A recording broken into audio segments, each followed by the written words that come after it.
Welcome, and so happy that some of you are enjoying the material that we're doing. It's challenging, clearly challenges me, and but on the other hand, I think it's just a wonderful additional way of looking at the Torah. I know that the material we've done does not appear to exist in translation, and so I hope that's a reason for you to enjoy it perhaps even more. And again, if you have any comments, appreciate hearing from you. And if you like it, please, if you do like it, mention a bit about that. That would be wonderful. Thank you. I'm going to go ahead and share the screen now. And here we are. You should be able to see it at this point. So here's the verse. It's verse 26. It's on the sixth day, and it's a famous verse, Na'ase Adam, right? Let us make man. And here it is, down here at the bottom.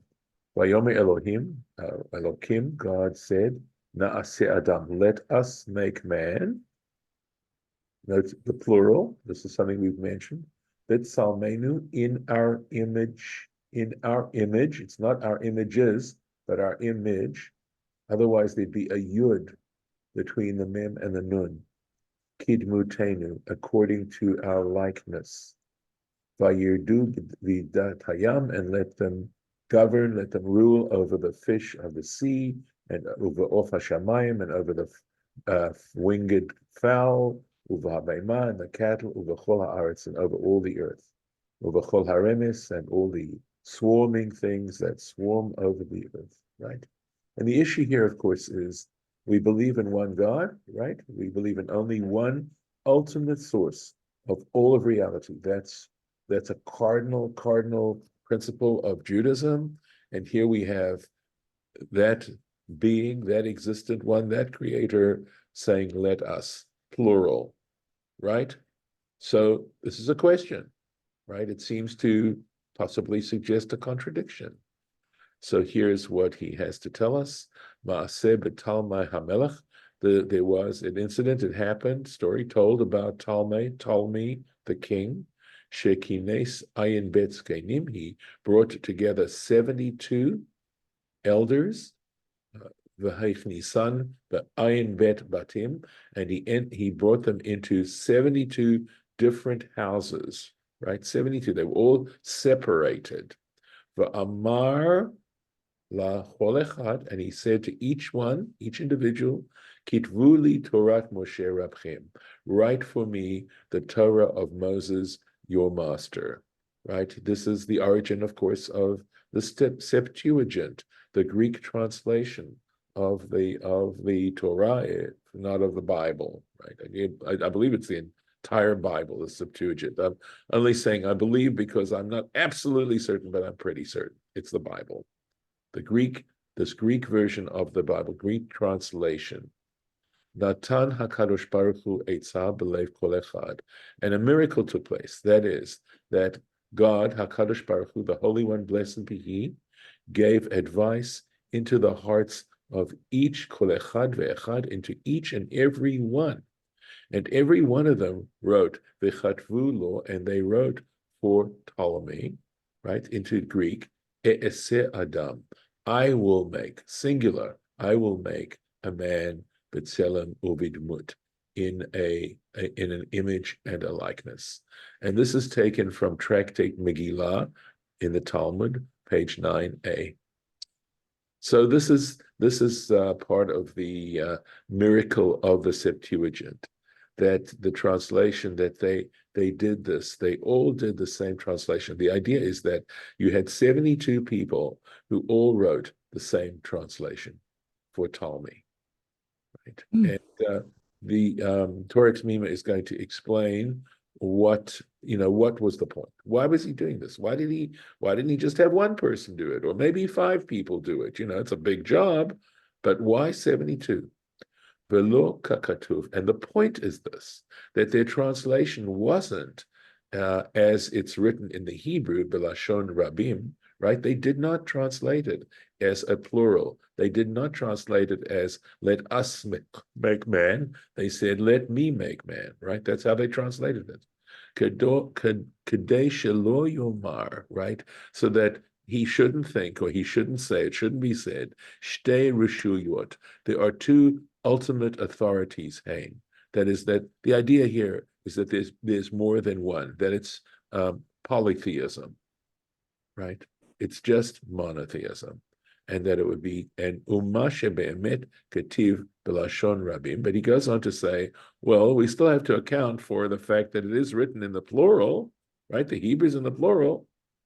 And so Torah Temimah Baruch Halevi Epstein is just explaining to us, right? The reason why in the Hebrew it's written in the plural, mishum mi derech hakadov hakavod v'hagdola kachu. This is a convention of language to express honor and greatness. And I love to give the example that when you told Queen Victoria a joke, right, and she didn't think it was funny, what did Queen Victoria tell you? Tell me. You don't think it's funny. We are not amused. We are not amused. We are not amused. And if Queen Victoria wanted to go for a walk, she said, we want to go for a walk. And that is typical. It is more than just in Hebrew. It is, I can't speak for other languages, but certainly in English, it represents the same. It represents the sui generis nature of a monarchy, of a king. It's a way of creating a distinction. Right? So he says that's the reason in the Torah it says the plural. Ukamod b'melech basar v'adam. He says this is exactly like a mortal king, a human king, a king of flesh and blood. Shemidaber b'lashon rabim. He speaks in the plural. He refers to himself in the plural. Ella, however, Ptolemy lo haya mekabel zeh. It was possible that Ptolemy wouldn't accept this. He wouldn't accept this reason. Mipnei she'ulai haya rotzeh limtso ilah b'Torah Moshe. Because possibly the reason, his motivation for getting this translation done wasn't a purely beneficent idea, but rather an attempt to find some kind of falsehood, some kind of pretext in the Torah. V'nir'eh, and it would appear, te'af al pi shahayu yicholim la'avi lo ra'aya, okay, and even though it seems to be the case that perhaps, or that even though the sages would have been able to provide him with proof, okay, the Rashut Echad Bebriya, right, that there's only one ultimate source of authority in creation. Where from? Mi dichtiv b'pasuk hasamuch, because right next to that, it says Vayivra Elohim et Adam.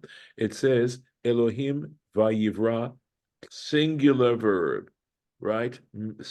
It represents past tense, the perfect of a singular, third person singular. Okay, El Adam.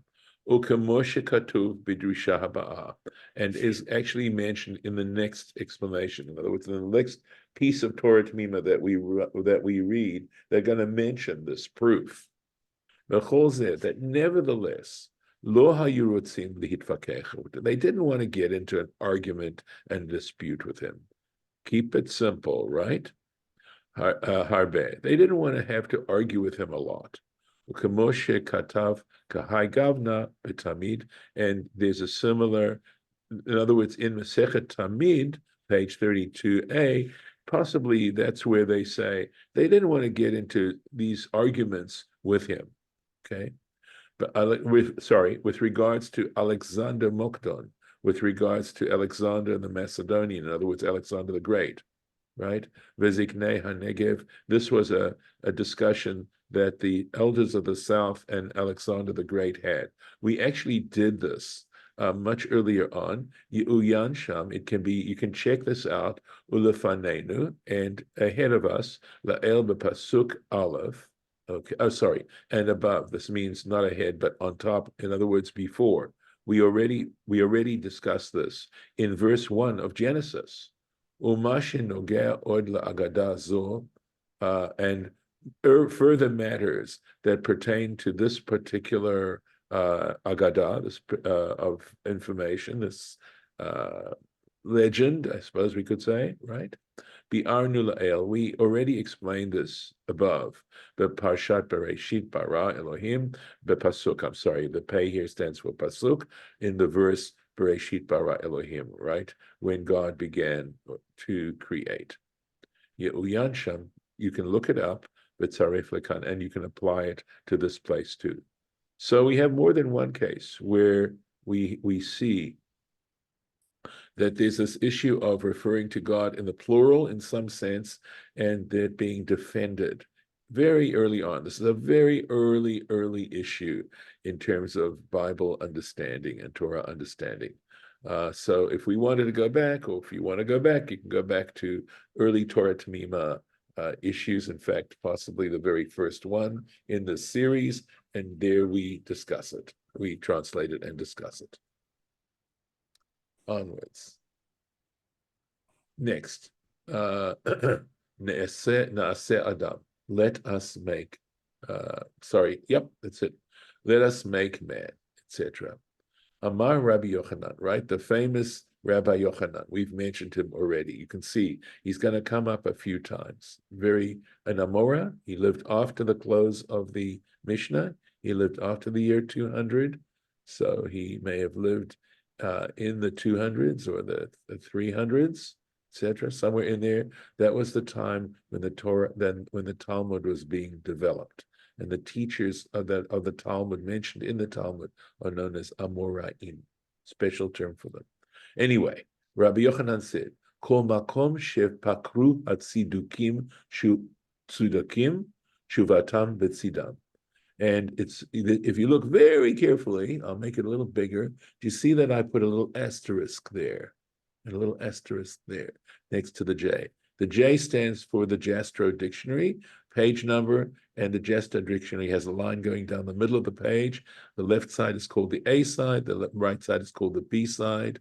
I have to thank Rabbi Dulkin for that suggestion there about the A and the B side. But the point about this is it's something when I was teaching in a group of students, and I was trying to teach them dictionary skills, I mentioned them something that I would call a jackpot jastro. A jackpot jastro is that when you look up the word like I looked up the word pakar, the root pakar, and as you look into his entry, you find the exact phrase, right there, the exact phrase that you're looking up for, not just the word, but the exact phrase, and he gives the translation for it. And there he says, so the way to translate this was, every place where the Sadducees seem to find support for their claim that there is more than one God, right? Shuvatam b'tzidam, or some issue that they wanted to raise, their refutation is right next to it. In other words, every place where they find it, the refutation of that support is found right there, and we need to show an example. Hem pakru b'pasuk na'ase Adam b'tzalmenu kidmutenu. So they raised the issue of the plurality of saying, let us make man in our image and our likeness. Ma kativ batre, and right afterwards it says, Vayivra Elohim. It says Elohim created.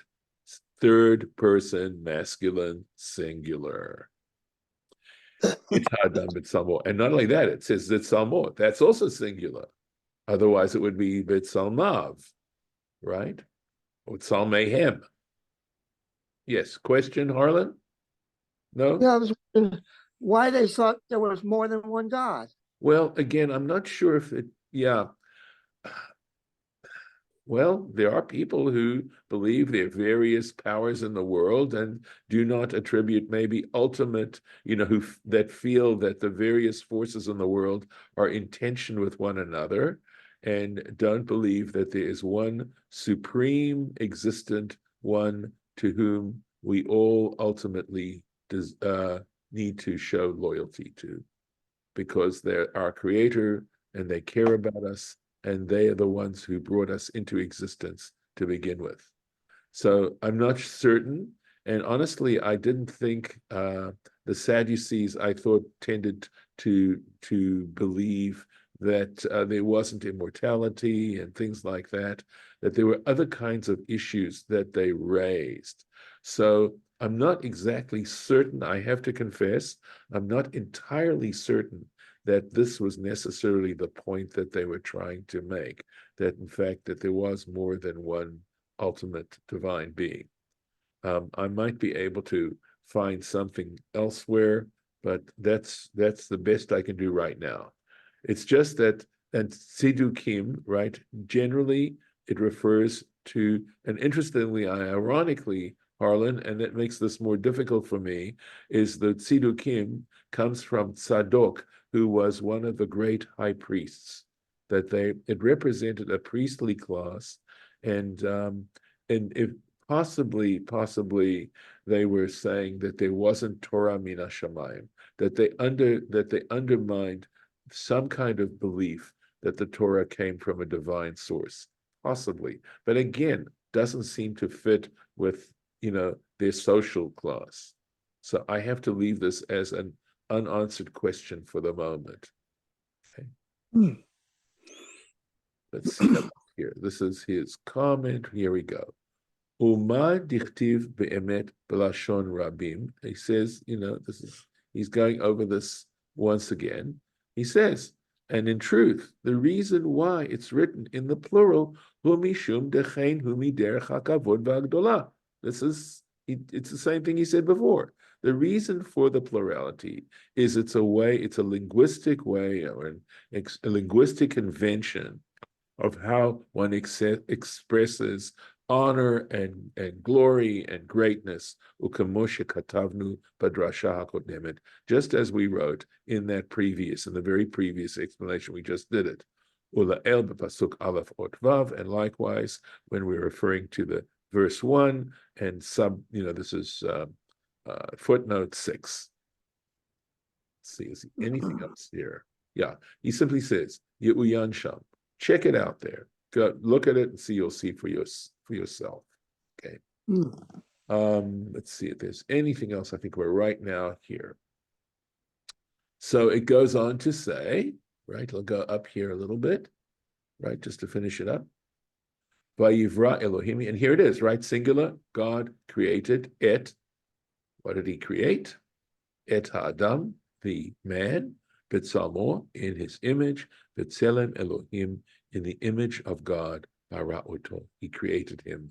Zachar unkeva bara'otam. So interesting, right? He says male and female, he created them.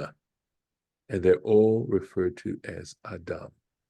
So even though we often understand Adam as meaning male, this verse clearly states that Adam refers both to male and female.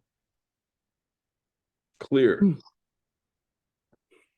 We mentioned this in a previous section. Okay, let's take a look at it. Okay, this is beautiful. It's interesting in some way. I don't know if I'd call it cute, but maybe in a way.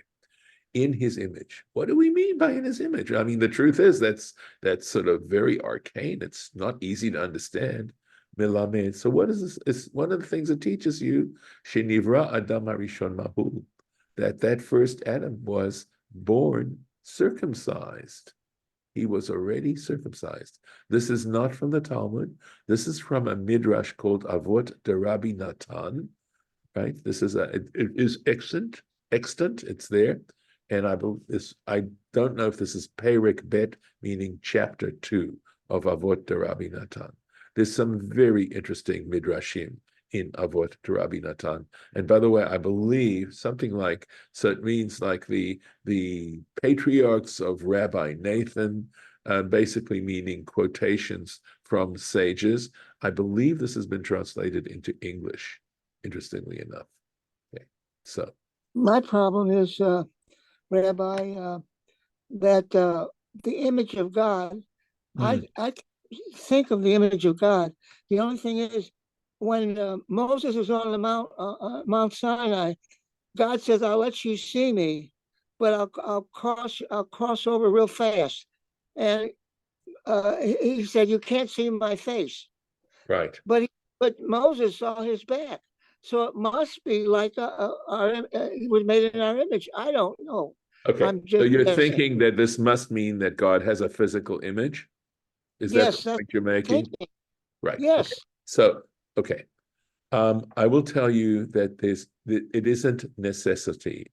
One doesn't have to say that. Maimonides, as I remember this, Maimonides' explanation of this, he explains it by saying that seeing God's face means being able to see the future. And seeing God's back means being able to understand the past. So that what God was saying to Moses was, I will give you the ability to understand the past in a very deep kind of way, even though I'm not going to give you the ability to see the future. So that's how Maimonides chooses to interpret this statement. Okay.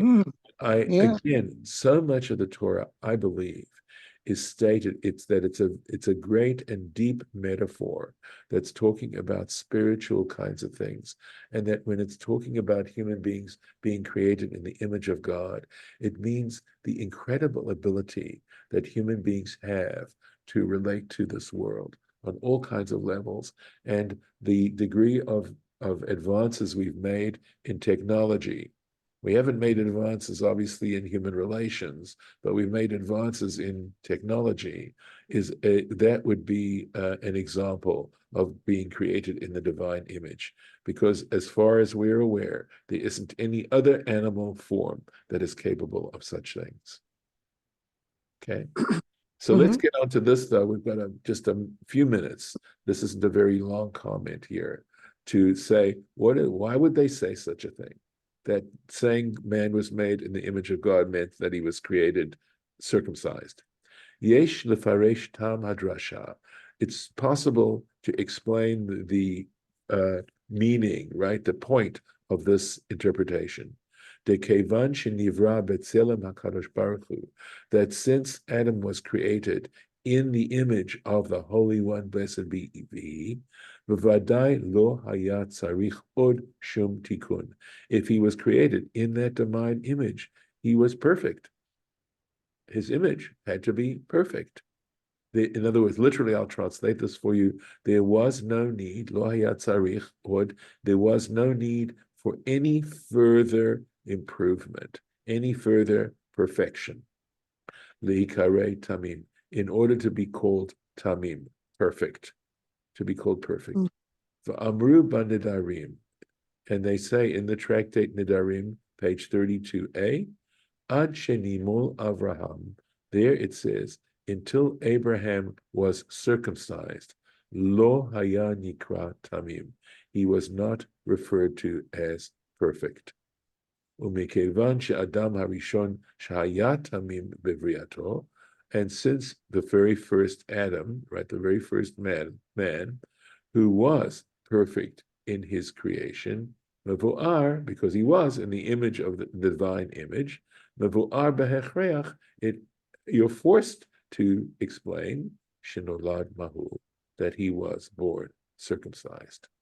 So that is it. We'll put this here. I don't know that. I think I'm going to do this. Let's see if I can do this. There, well, it's a little too thick. Hope you're enjoying the sights and sounds. That's better. And we'll move this over here so we know where to go. And I'm going to make another one. Okay, let's go here. Excuse me, sorry. Yeah, right up there. This is where we'll start with God's help tomorrow. And I'm going to stop the share and, oh, how nice. I didn't. Okay, and I will stop the recording.